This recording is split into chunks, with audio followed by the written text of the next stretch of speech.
E aí pessoal, tudo bom? Aqui quem fala é o Bruno do blog Biomedicina Padrão. Seja bem-vindo a mais um vídeo aqui do nosso canal. E hoje eu vim falar para vocês um assunto muito pedido e comentado lá no Instagram. Então se você não me segue lá no Instagram para você acompanhar lá o meu dia a dia, mais dicas sobre biomedicina. E como eu estava falando, uma das perguntas que mais surgem lá é como que um biomédico pode trabalhar ou estudar fora do Brasil. Como vocês sabem, né, ou se ainda não sabem, eu morei um ano no Canadá, né, numa cidade chamada Montreal. Eu fui com a minha esposa, Carolina Nobre, que também é biomédica. Ela foi fazer o doutorado de sanduíche dela lá durante um ano. Eu acompanhei ela e acabei conseguindo um emprego lá num centro de pesquisa para trabalhar como assistente de pesquisa. Então, durante a minha estadia lá, muitas pessoas queriam saber, né? Como que vai para o Canadá ou como que sai do Brasil para fazer outras coisas.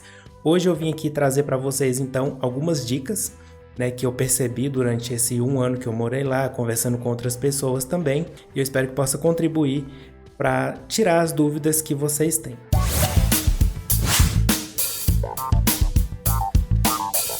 A primeira delas é quando vocês me perguntam, né? Eu quero morar fora do Brasil. Beleza, mas em que lugar?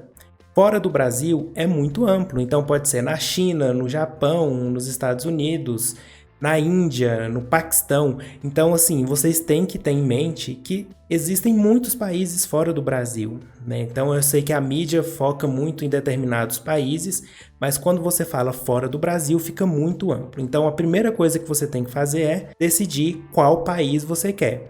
A maioria que vocês falam é Estados Unidos, né? Porque é o que é mais divulgado na mídia e tudo mais. Estados Unidos, Canadá, né? Você escolhe o país que você quer. Não, eu quero ir lá para Itália, eu quero ir para França. Então, esse é o primeiro passo que vocês têm que saber. Qual país vocês têm interesse de ir?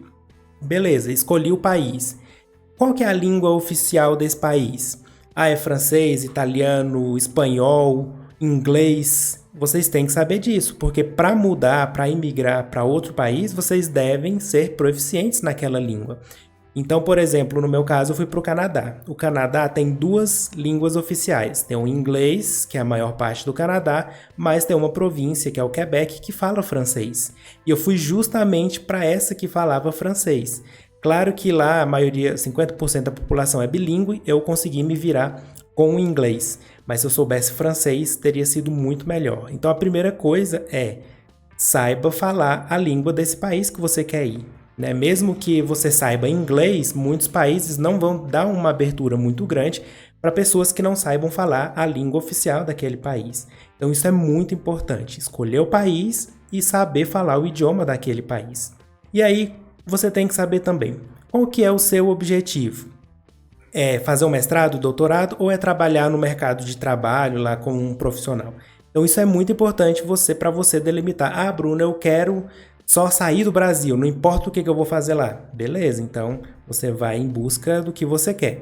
E aí outra coisa que você deve pesquisar também, como que funciona a obtenção do visto para aquele país? O que é necessário? Quais são os documentos? Tem que comprovar renda? O que é necessário fazer? Quando a gente foi para o Canadá, a gente teve que tirar o visto de trabalhador, né? O visto de trabalho, que é diferente de um visto de estudo. Tem validades diferentes, tem vários detalhes que a gente tem que saber, né? Então, se você quer ir para estudar, provavelmente vai ser o de estudos. Se você quer ir trabalhar, vai ser o de trabalho. Às vezes vai ter que ter uma carta de indicação, de recomendação, vai ter que ter uma oferta de emprego. Isso tudo você vai ter que saber de acordo com aquele país que você escolheu, né? Então, cada país é um país totalmente, é um mundo novo que se abre. Não achem que é tudo igual. Não. Cada país, dependente de qual seja, Canadá, até o Canadá dos Estados Unidos tem muitas diferenças. Então, não generalize achando que vai ser tudo a mesma coisa. E aí, outra coisa que você deve se perguntar também. Como funciona o sistema de educação naquele país? Porque no Brasil a gente tem um sistema de educação que é diferente de muitos outros. E no Canadá, por exemplo, antes da universidade, você pode fazer um college. E aí você depois pode ir para a universidade, aí você faz a graduação, mestrado, doutorado, né? Ou você faz esse college, que é como se fosse uma faculdade mais simples, de 2 anos. Então, aqui no Brasil, a gente não tem esse college, né? Então, isso é muito importante. Como funciona a educação? É lá na França. Como que funciona lá? No Canadá, nos Estados Unidos, na Itália. Então, vocês devem pesquisar bastante como que funciona tudo, até para saber mesmo a equivalência do que a gente estudou no Brasil se vale lá naquele país, né? E mesmo sendo públicas, em vários outros países, né, fora do Brasil, o aluno tem que pagar um valor X por ano, né, que geralmente eles chamam de tuition. Uma quantia anual que você vai ter que pagar mesmo sendo uma universidade pública, porque a maioria dessas instituições vai ser uma parceria público-privada. O aluno entra com determinada quantia e o governo entra com outra quantia. Então não é o valor integral que você paga, mas você vai ter que pagar. Então você tem que ter a reserva financeira para isso.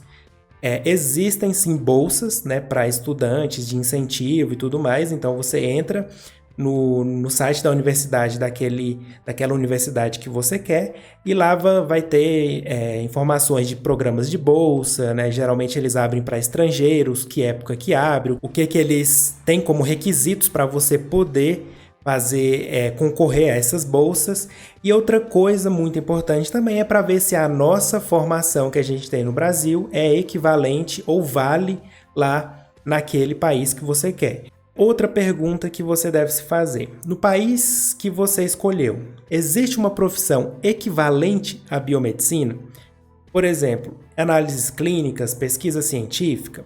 Então você tem que saber se lá naquele país que você quer, Estados Unidos, Canadá, França, Itália, Japão, China, qual país que você queira ir, como que é a profissão lá. Existe uma profissão semelhante à biomedicina lá, né? Principalmente na área de análises clínicas, que trabalham em laboratório?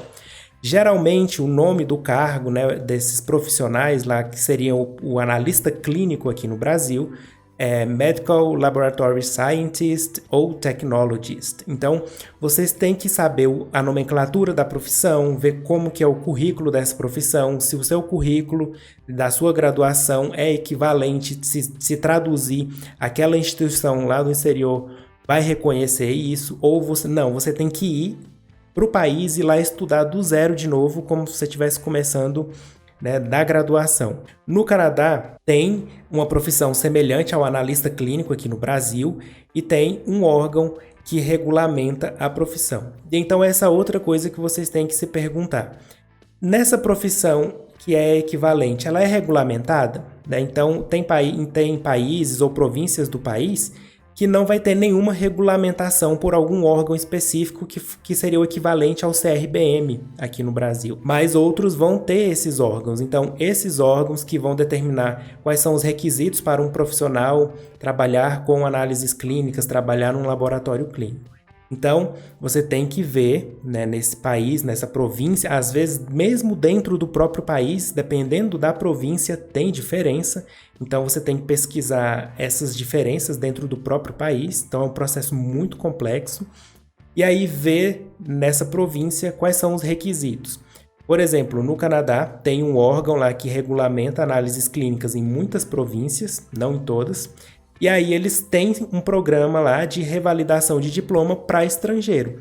E aí você tem que pagar taxas para o seu currículo ser avaliado, seu currículo tem que estar em inglês. Eles vão avaliar e decidir se você pode ou não fazer a prova. Se você puder fazer a prova, aí você paga para fazer a prova. E aí você pode ser aprovado ou não. E aí todo ano você tem que pagar a anuidade para ser... ele está regulamentado, está inscrito naquele órgão ali que vai te permitir trabalhar como analista clínico. Então isso serve para todos os países, né? Uns vão ter uma burocracia maior, outros vão ter uma burocracia menor, né? Então, como que eu sei?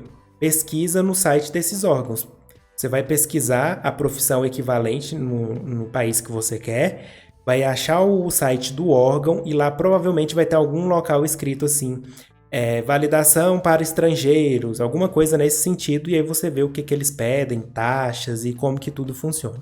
Como eu falei para vocês, cada país tem um jeito diferente, né, de regulamentar isso, e às vezes até mesmo dentro da província, dentro do próprio estado, vão ter diferenças de regulamentação. Então, a gente pensa que é muito simples, mas na verdade não é, tem muita burocracia, até porque você está querendo sair, né, de um país e morar em outro, imigrar para outro país. Então é um processo burocrático, não vai achando que vai ser simples porque é complicado. Não é impossível, né, claro, mas se prepare para os desafios. E aí, 2 dicas que eu dou para vocês. A primeira é, se você quer realmente sair do Brasil, quer fazer um mestrado, doutorado, trabalhar como analista clínico fora do Brasil, prepare-se financeiramente, porque a maioria desses países vão pedir que você tenha uma reserva financeira. O processo de visto, de validação de diploma, de tradução juramentada, demanda muito dinheiro. Então, e geralmente é na moeda daquele país, né? Então, se for o dólar americano, por exemplo, quase R$ 6. Então, você tem que ter esse dinheiro guardado. Não é tão simples assim. Tem que ter prova de proficiência, né? O título ali falando que você é proficiente em inglês, francês, espanhol, italiano, né? Então, você tem que ter essa proficiência comprovada também. E, para finalizar, eu queria falar para vocês que a biomedicina, como a gente conhece ela no Brasil, é quase que inexistente em qualquer outro país do mundo. Por quê? A biomedicina foi criada em 1950, né, idealizada, e ao longo do tempo ela foi sofrendo muitas modificações, foi acrescentando áreas, foi regulamentando essas áreas, né? Então a gente tem várias habilitações, né? Hematologia, tem perfusão, diagnóstico por imagem, acupuntura, mas não vá achando que lá nos Estados Unidos eu tenho uma habilitação aqui em diagnóstico por imagem. Então lá nos Estados Unidos eu vou trabalhar com diagnóstico por imagem. Não é assim. Cada país tem diferenças em como ele prepara o profissional para determinada área. Então um perfusionista nos Estados Unidos tem que fazer cursos específicos nos Estados Unidos, lá diferentes como é no Brasil, ou na Europa, né, ou na Ásia. Não vá achando que a habilitação, como que eu trabalho fora do Brasil habilitado em, sei lá, perfusão, né, diagnóstico por imagem, toxicologia. Então vocês têm que ter em mente que análises clínicas até que é bem equivalente na maioria dos locais.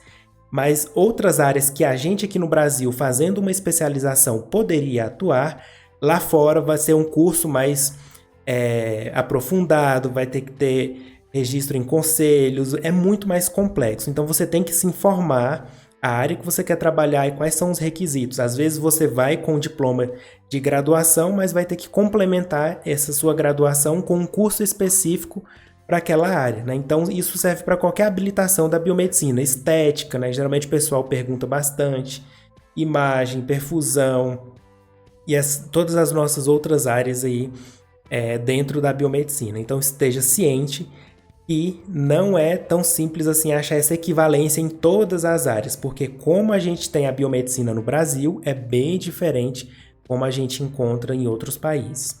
Na área de pesquisa científica é relativamente mais fácil. O que eu pude perceber, né, trabalhando lá como assistente de pesquisa, é que tem um pesquisador principal. Você entra em contato com ele, se você tiver já tem que ter, né, uma graduação, um mestrado. No meu caso, por exemplo, eu nem precisei traduzir meus documentos, eu só mandei lá para a pesquisadora, ela viu que eu tinha um artigo publicado, né, como primeiro autor e tudo mais, e ela decidiu me contratar. Então, na pesquisa científica, pode ser que você não tenha nem que fazer a revalidação do seu diploma, já que mestrado, doutorado, é meio que universal, né, no mundo inteiro, assim, com algumas diferenças, mas geralmente é parecido, né? O bom da pesquisa científica fora do Brasil é que tem muitas oportunidades além da docência, né? Então você pode trabalhar como pesquisador associado, pesquisador assistente de pesquisa, né? Então você não precisa trabalhar diretamente com a docência para ser pesquisador. Existem cargos em que você pode trabalhar somente como pesquisador ali, fazendo os experimentos no laboratório, né? Que é a pesquisadora principal determinar que você faça, né? Claro que você tem que ter expertise em alguma coisa, né? Mas aí você também, se quiser fazer o mestrado e o doutorado, aí você tem que ver como que funciona, né, o mestrado e o doutorado naquela instituição, naquela província ou estado, naquele país. Então, você vai ter que fazer uma busca muito intensa mesmo, né? Não é tão simples assim, não dá para responder genericamente, né, como que funciona em todos os países, porque cada país tem a sua peculiaridade.